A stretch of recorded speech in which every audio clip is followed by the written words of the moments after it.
Ìjọba ìpínlẹ̀ Ọ̀ṣun fòfin de ọba Alaye kan lórí ọ̀rọ̀ ilẹ̀ títà. Ìjọba ìpínlẹ̀ Ọ̀ṣun ti pàṣẹ pé olú ti ilé ogbó ọba Habib Agbájé Arówò Òkúnjoyè kejì kò gbọdọ̀ dá sí títà tàbí ríra ilẹ̀ lágbègbè náà mọ́. Òfin yìí wáyé lẹ́yìn tí ọba náà farahàn níwájú kọmíṣánná fún ètò ìdájọ́ nípínlẹ̀ Ọ̀ṣun Wọlé Jìmíbadà àti kọmíṣánná fún ọ̀rọ̀ ìjọba ìbílẹ̀ Dóṣù Babátúndé. Ìjọba ṣàlàyé pé ìgbésẹ̀ náà pọn dandan látàrí wàhálà àti ẹjọ́ tó ń fojoojúmọ́ wáyé lórí ọ̀rọ̀ ilẹ̀ ní ìlú ilé ogbó àti agbègbè rẹ̀ níjọba ìbílẹ̀ Ayédire. A ó rántí pé àwọn èèyàn abúlé Ẹlẹ́ní àti mọ́ọ̀mù Abímbọ́lá nílùú ilé ogbó ti kọ ọ̀pọ̀lọpọ̀ ìwé ìfẹ̀hónúhàn lọ sọ́dọ̀ gómìnà lórí ọ̀rọ̀ ọba Habib.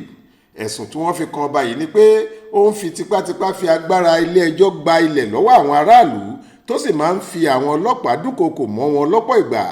Látàrí ìdí èyí ni àwọn kọmíṣánná méjèèjì ṣe ṣojú ìjọba láti ṣèpàdé pẹ̀lú ọba náà.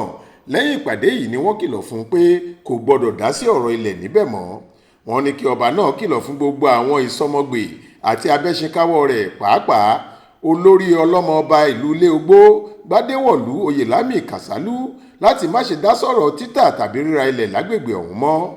Wọ́n ní púpọ̀ nínú àwọn abúlé tí ọba Habib tí ń hùwà náà ni wọ́n nígbàgbọ́ pé ìjọba wà lẹ́yìn ọba yìí ló fà á tó fi ń ṣe gbogbo nǹkan tó ń ṣe.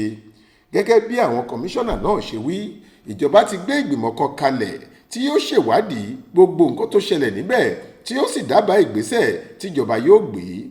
Bákan náà ni wọ́n ké sí gbogbo àwọn tí wọ́n ti fi agbára gba ilẹ̀ wọn láti tètè yọjú sí ilé iṣẹ́ tó ń rí sí ọ̀rọ̀ ìjọba ìbílẹ̀ àti oyè jíjẹ nípínlẹ̀ Ọ̀ṣun. Florence Babasola ló ṣàkójọ ìròyìn yìí fún iléeṣẹ́ tẹlifíṣàn Aláròye online. Faith Adébọ́lá ló kà á sétí ìgbọ́ yín.